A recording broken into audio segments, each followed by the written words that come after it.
جیسے ہیں۔ بے شک بے شک بے شک۔ محترم، ان نیکیوں کے پیغام کو اور ان برائیوں سے بچنے کے پیغام کو ہم تک پہنچانے کے لیے علی حیدر کرار نے کوئی معمولی صدمے نہیں اٹھائے۔ کتنا مشکل ہے علی جیسا شوہر ہو، زہرا جیسی زوجہ ہو، علی گھر کے اندر موجود ہو، دروازے پہ دھمکیاں ہوں اور بالآخر وہ منظر آ جائے کہ بی بی یہ کہے دھمکیاں دینے والوں، اس گھر میں تو فاطمہ رہتی ہے۔ میں پوچھتا ہوں زہرا، آپ نے اپنے فاطمہ ہونے کا حوالہ کیوں دیا؟ تو شاید بی بی جواب دے، میں سوچ رہی تھی شاید علی پہ تو چلو اپنے بعض حالات کی وجہ سے یہ لوگ ناراض ہو گئے ہیں، اس کو تو پسند نہیں کر رہے، میرا تو کوئی قصور نہیں ہے، میں ان کو ناراض نہیں کیا ہے، میں تو آخر ان کی آنکھوں کے سامنے وہ خاتون ہوں جس کے سامنے ان کا رسول اٹھ کھڑا ہوتا تھا۔ یہ تو اس دروازے پہ آئے ہوئے ہیں جس دروازے سے میرا بابا رک رک کے میرے لیے آیت تطہیر پڑھتا تھا اور کہتا تھا جس نے میری فاطمہ کو راضی رکھا اس نے مجھے راضی رکھا، جس نے میری زہرا کو ناراض کیا اس نے مجھے ناراض کیا۔ شاید ان کے دلوں میں خیال آ جائے اور واپس چلے جائیں، لیکن مجھے پتا وہ کتنا سخت وقت ہوگا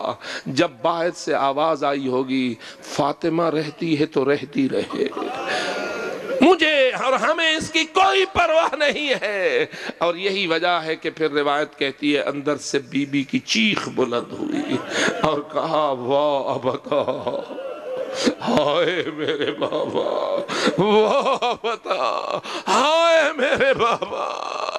اور دوسری روایت میں یہ ہے کہ بی بی نے کہا اس گھر میں تو حسنین رہتے ہیں۔ شاید حسنین کا حوالہ بھی اسی لیے دینا پسند کیا کہ کم از کم ان سب کو پتا ہے کہ حسنین کی کتنی بلائیں رسول اکرم لیا کرتے تھے اور کس طرح ان کی محبت کا اظہار کیا کرتے تھے۔ منبر پہ اگر بیٹھے ہوئے حسین کی رونے کی صدا سنتے تھے تو چھوڑ دیتے تھے اپنی تبلیغ قرآن و حدیث، تبلیغ دین حق چھوڑ کر منبر سے اتر کے مجمع کو چیر کے حسین کو اٹھا کے اپنے گود میں بٹھا کے اس کی بلائیں لیا کرتے تھے۔ ان لوگوں کو تو پتا ہے نا کہ حسنین سے کیسا پیار تھا رسول اکرم کو، شاید اس محبت کی وجہ سے واپس چلے جائیں، لیکن خدا جانے کیسا دکھا ہے دل زہرا جب سنا کہ رہتے ہیں تو رہتے رہے، ہمیں اس کی کوئی پرواہ نہیں۔ اور عجب یہ ہے کہ ابھی زہرا کا رونا بند نہ ہوا تھا کہ ظالم نے دروازے کو ایسی پاؤں اور لات ماری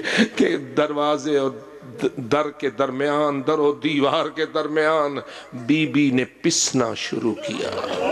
سلیم ابن قیس نے حضرت سلمان سے پوچھا سلمان میں مدینے میں نہ تھا، آیا یہ بات سچ ہے کہ لوگ زہرا کے گھر میں بغیر اذن کے اندر چلے گئے تھے؟ سلمان کی چیخ بلند ہو گئی اور کہنے لگا میں تجھے کیسے بتاؤں، وہ فقط اندر داخل نہ ہوئے تھے بلکہ ایسے عالم میں گئے تھے کہ رسول کی بیٹی کے سر پہ پردے والی چادر لگی۔ معلوم ہوتا ہے بی بی کو کچھ امید تھی اس لیے برقع پہن کے پسے در نہ گئی تھی، یہ تو کیا پتا تھا کہ ایسا ظلم کریں گے۔ اور بالآخر وہ وقت سخت آیا جب کہا آؤ مجھے سنبھالو، انہم قتلوا ما فی احشائی، انہوں نے میرے بطن کی امانت کو قتل کر دیا ہے۔ عزادارو آج محسن شہید ہوا، لیکن زہرا تیری مصیبتیں یہاں ختم نہ ہوئی بلکہ پھر تیرا حسن بھی شہید کر دیا گیا۔ بی بی تیری مصیبتیں یہاں بھی ختم نہ ہوئی بلکہ پھر تیرے حسین کی لاش پہ گھوڑے دوڑا دیے گئے۔ بی بی تیری مصیبت یہاں بھی ختم نہ ہوئی بلکہ تیری بیٹیوں کی چادریں اتار لی گئی، تیری بیٹیوں کے ہاتھوں میں رسن ڈال کر انہیں اس مقتل سے گزارا گیا جہاں سر کاٹ کے ظالم لے گئے تھے اور لاشیں کو گھوڑوں کی ٹاپوں نے پامال کر دیا تھا۔ کسی خاتون سے پوچھ لینا کیا اپنے بھائی کا سر بریدہ لاشا دیکھ سکو گی؟ کیا اپنے بھائی کا کٹا ہوا سر دیکھ سکو گی؟ میرا تو ذہن کہتا ہے اگر کسی بی بی کے سامنے اس کے بھائی کا کٹا ہوا سر یا اس کے باپ کا کٹا ہوا سر یا اس کے بیٹے کا کٹا ہوا سر ایک لمحے کے لیے بھی سامنے لایا جائے اور پھر ساری زندگی کے لیے اس کی آنکھوں سے وہ سر کٹا ہوا گم رہے تو پھر بھی وہ روئے گی ساری زندگی اور کہے گی میری آنکھوں سے وہ منظر دور نہیں ہوتا۔ جب بھی آنکھ بند کرتی ہو تو سامنے ان کا کٹا ہوا سر نظر آتا ہے۔ اب ذرا ان بیویوں کے جگر کے صدموں کا جائزہ لے جنہوں نے لے کے کربلا سے کوفہ اور کوفہ سے شام تک اگر دیکھے ہیں تو نیزوں پہ سر دیکھے، اور کتنا سخت ہے بہن کے لیے کہ ایک مرتبہ نیزے میں اس سر کو نیزہ چبویا جائے، سر کو بلند کیا جائے، پھر سارا دن سر بلند رہے، رات کو اس کو اتار لیا جائے، صندوق میں بند کر دیا جائے، دوسرے دن صبح پھر اسی طرح ظلم کیا جائے اور یہ ظلم جاری رہے۔ اس لیے حق تو یہ بنتا ہے کہ زینب کبریٰ تو تڑپ کے مر گئی ہوتی، دختر زہرا تیرا تو جینا محال ہو جاتا، لیکن معلوم ہوتا ہے مشن کی بقا کے لیے اور ہماری نجات کے نسخوں کو محفوظ کرنے کے لیے اور ہمارے گناہوں کی بخشش کے اسباب کو یقینی بنانے کے لیے کوئی ہمت کا ایسا پہاڑ ثابت ہوئی ہے زینب کبریٰ کہ جیتی بھی رہی ہے، ظلم سہتی بھی رہی ہے، زندہ بھی رہی ہے اور مصائب کا مقابلہ بھی کرتی رہی ہے، اور اتنا کوئی ہمت بلند کی مالک بنی ہے کہ کھڑی ہے یزید جیسے طاغوت کے سامنے۔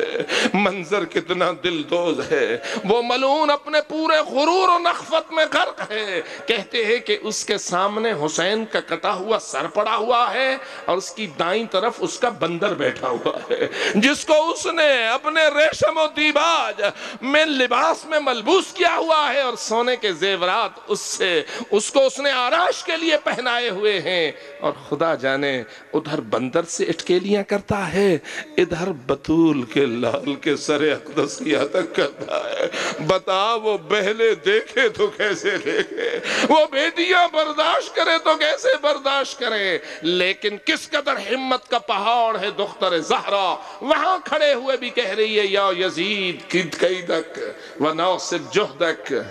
وسع سعیک واللہ لا تمحو ذکرنا